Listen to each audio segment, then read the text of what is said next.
दूसरा बोला इसलिए 3-3 शादियां की क्योंकि संतान नहीं हो रही थी, तो संतान की प्राप्ति के लिए महाराज दशरथ ने 3-3 शादियां की। गलत। महाराज श्री दशरथ जैसा महान दुनिया में कोई नहीं हो सकता है। महाराज श्री दशरथ जैसा भक्त दुनिया में कोई नहीं हो सकता है। महाराज श्री दशरथ जैसा ज्ञानी दुनिया में कोई हो नहीं सकता। महाराज श्री दशरथ जैसा उपासक दुनिया में कोई नहीं हो सकता। महाराज श्री दशरथ 3 काल त्रिभुवन जग माही, भूरि भाग दशरथ समनाही। दशरथ के समान कोई भाग्यवान नहीं।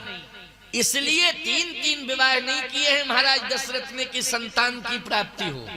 फिर महाराज श्री दशरथ ने तो 3 मार्गों का चयन किया है कि किसी न किसी एक मार्ग के माध्यम से भगवान मुझे जरूर मिल जाएंगे, हम भगवान तक पहुंच जाएंगे या भगवान मेरे पास आ जाएगा।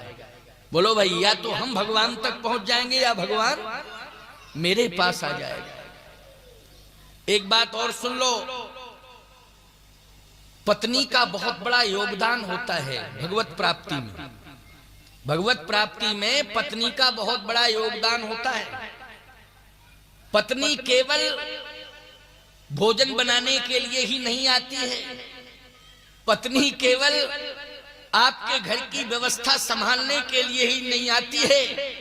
याद रखना, भगवान की कृपा से ही आपको धर्म पत्नी मिली है। वो धर्म पर चलाकर आपको भगवान से मिलाने के लिए आती है। वो धर्म पर चलाती है और परमात्मा से मिलाती है। ये धर्म पत्नी का कार्य है। सामान्य रूप में नहीं इसको लेना चाहिए, ना इसकी व्याख्या इस तरह से करनी चाहिए। लोग पता नहीं पत्नी पर कितने प्रकार की टिप्पणियां करते हैं कि नहीं। हम तो कहते हैं, वक्ता लोग भी विभिन्न प्रकार की बातें करते हैं। बोले वो साहब वाइफ जो पति की लाइफ कैंची की तरह काटते हो, वाइफ पता नहीं क्या क्या व्याख्या करने लगते हैं। अपने मन से ही करते रहते हैं, जो कहना होता है कहते रहते हैं। नहीं होगी कहीं वाइफ। हमारे यहाँ तो भारतीय सनातन संस्कृति में धर्म पत्नी कह करके संबोधित किया जाता है। बोलो, पति जब भी संबोधित करता है तो यही कहता है, महाराज जी ये धर्म पत्नी है मेरी। यही संबोधन होता है कि नहीं होता है? बोलो भाई।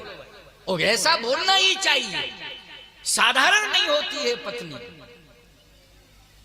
महाराज श्री दशरथ की 3 पत्नियां हैं। इन तीनों पत्नियों का योगदान कितना बड़ा है जरा सुनिए। वैसे कैकेयी का चरित्र लोग अलग ढंग से प्रस्तुत करने लगते हैं, वो एक अलग विषय है। जब चर्चा होगी, प्रसंग आएगा तो सुना दूंगा। अभी तो मैं आज परमात्मा को प्राप्त करने के लिए इन 3 मार्गों का जो निर्माण हुआ है, उनमें से कौन सा मार्ग हम चुने जिस मार्ग के माध्यम से हमें परमात्मा मिल जाए, इस पर चर्चा हो रही है। तो मैंने बताया ये कि किसान कर्म मार्ग को चुन ले, महात्मा उपासना मार्ग को चुन ले, और ज्ञानी कर्मकांडी ज्ञान मार्ग को चुन ले। बोलो भाई, क्योंकि अलग अलग विचारधाराएं हैं। भगवती सीता को भक्तों ने भक्ति के रूप में स्वीकार किया, ज्ञानियों ने मुक्ति के रूप में स्वीकार किया, वेदांतियों ने शांति के रूप में स्वीकार किया। भगवती सीता को अलग अलग रूपों में स्वीकार किया है। तो मैं कहना ये चाहता हूं, कान खोल करके सुन लेना मेरी बात को। महाराज श्री दशरथ ने इन 3 महारानियों का वर्ण किया है। ये संतान की प्राप्ति के लिए नहीं, भगवान की प्राप्ति के लिए।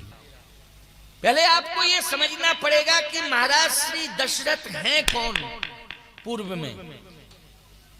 में महाराज श्री दशरथ कह स्वयं भूमनु अरु सतरूपा, ओ जिनते भई नर सृष्टि अनूपा, दंपति धर्म आचरण नीका, ओ अजहु गाव श्रुति जिन करली ये महाराज मनु है, महाराज दशरथ। कौशल्या जी शत्रुपा है और इन्होंने नैमिषारण्य में तपस्या की और तपस्या के बल पर इन्होंने परमात्मा को अपने पास बुला लिया। बोलो, ये परमात्मा के पास गए तपस्या करके कि परमात्मा को अपने पास बुलाया? और ऐसे परमात्मा को अपने पास बुलाया जो बिना पैर वाला है, बिन पग चले सुने बिन काना। नहीं तो परमात्मा की श्रेणी में तो भगवान शिव भी आ जाते हैं। क्यों भैया? भगवान विष्णु भी आ जाते हैं ना। तो ब्रह्मा जी को चाह रहे हैं, स्वयं भगवान शिव कहते हैं कि मांग बर जो वर मांगेगा सो मैं दूंगा। मांग बर कहा, बर में हमें यही चाहिए कि ब्रह्म मिल जाए। बर में क्या चाहिए?